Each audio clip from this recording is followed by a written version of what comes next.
take these two on whatever your trip may be, maybe vacation, whatever it is, and you have two great travel companions that really do round out what often would equate to an entire system. Now, of course, compromises must be made. We are working with point-and-shoot cameras, fixed lens on each of them, but I have to say, when brought together, when traveling together, they do really offer you the best of both worlds. And that's because with the new, or both new of course, HX90V, a camera that Sony skipped last year on updating from the original, not original, but the HX50V that I reviewed 2 years ago, they've slimmed down this mega zoom in a compact form factor. They've made the body even smaller. So at around 8 ounces, you're getting a 30 times Zeiss piece of glass built into this camera, which is relatively amazing. You do still have an OLED viewfinder, which isn't best in class like the one found on the RX100 Mark IV that I'm going to power up in a second, but you do have a 25 to 750 millimeter reach. That is a 35 millimeter equivalency. Yes, this isn't a prime or incredibly fast piece of glass, but when you think about the range of this lens in such a compact body, it is relatively amazing. And the zoom speed is very fast. That's another thing they have improved on. 10 frames per second continuous shooting, XAVCS video at 1080p, 60p, so you do get high quality video out of this. The OLED viewfinder, you can see right there, does provide the ability to frame shots out in bright sunlight, or those of you that require reading glasses don't have to worry about shooting blind anymore, because you do have the ability to use a viewfinder, something that really isn't found on most cameras in this class, let alone quality price point.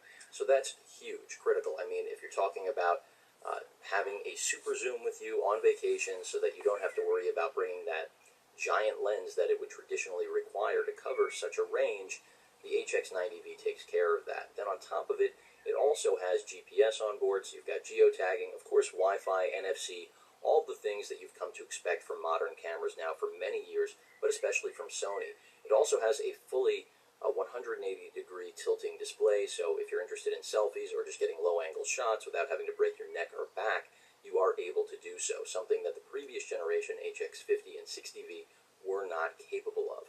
So overall, a very solid value in a smaller footprint with many enhancements that make this all-in-one really, I think, a must-have for many consumers, if not much of the market out there.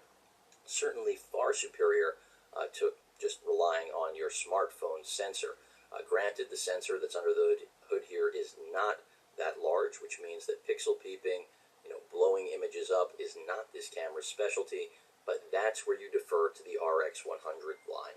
Now, you don't have to have the Mark IV, but the Mark IV does make a great complement in this scenario, because it does bring the 4K video that you do not have here with the HX90V. I wish you did, but at $950, you're getting an all-metal construction, a slightly thicker body, definitely heavier because of that metal construction.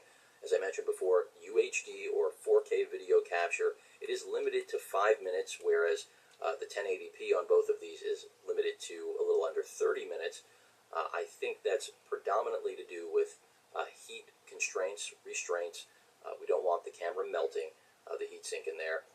You do have an OLED viewfinder. Both of these have very similar design. You may have noticed almost identical in terms of what Sony is doing these days with their CyberShot pocketable cameras, and that's a good thing, because the RX100 Mark III design was one of the best they'd ever offered, and not only does it live on here in the Mark IV, but also even in the HX90V. Also, you're going to have familiarity across both of these cameras, no learning curve really.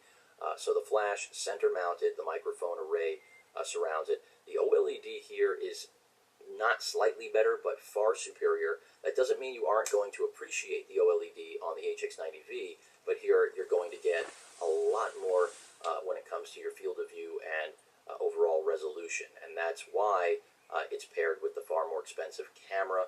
This also, beyond the 4K video, is capable of 960 frames per second video as well in 1080p, so if you want some high-speed video capability, you have it here with that DRAM stack design that Sony has incorporated.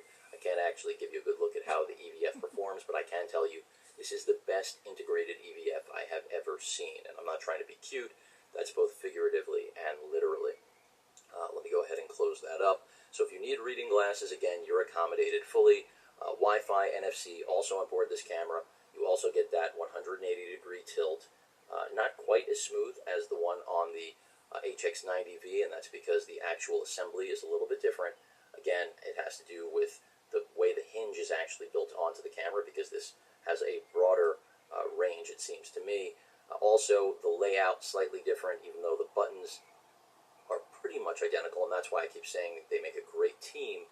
The RX100 Mark IV is in a different class. Both have Carl Zeiss glass, but this is a 20